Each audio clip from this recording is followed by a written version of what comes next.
بسم اللہ الرحمن الرحیم۔ سردار حاتم طائی ملک یمن میں آباد قبیلہ طے کے سردار حاتم طائی کے پاس عربی نسل کا ایک بہت ہی عمدہ گھوڑا اپنا جواب نہ رکھتا تھا۔ ایک دن روم کے بادشاہ کے دربار میں حاتم طائی کی سخاوت اور اس کے سبک رفتار گھوڑے کے بارے میں بات ہو رہی تھی۔ اپنی اپنی معلومات کے مطابق ہر آدمی حاتم طائی کی تعریف کر رہا تھا۔ درباریوں کی یہ باتیں سن کر بادشاہ نے کہا، جب تک آزما نہ لیا جائے کسی کے بارے میں رائے قائم کرنا عقل مندی کے خلاف ہے۔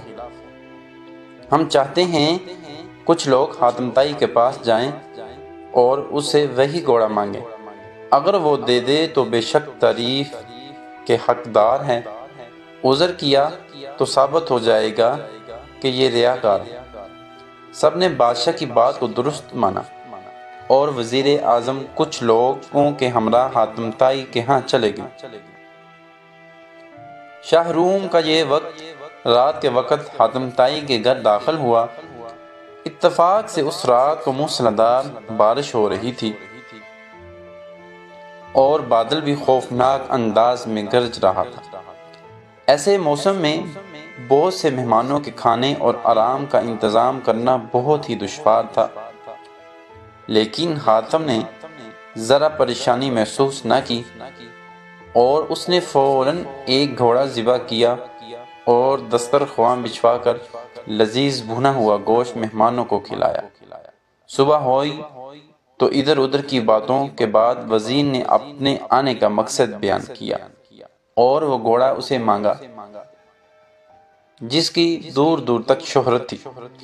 وزیر کی یہ بات سن کر حاتم طائی نے افسوس کے انداز میں ہاتھ ملائے اور بولا، آپ وہ گھوڑا ہی لینے آئے تھے تو آتے ہی بات کیوں نہ بتا دی؟ اب تو وہ پیارا گھوڑا اس دنیا میں نہیں ہے۔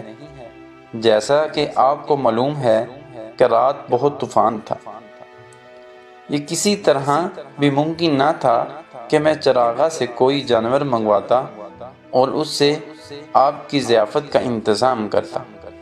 گھر پر صرف وہی گھوڑا تھا اور مجبور ہو کر میں نے اس کو ذبح کر دیا، کیونکہ یہ بات میں کسی طرح بھی گوارا نہ کر سکتا تھا کہ میرے مہمان بھوکے سوئیں۔ وزیر حاتم طائی کی بات سن کر حیران رہ گیا۔ اس نے کہا کہ حاتم طائی واقعی تعریف کے قابل ہے۔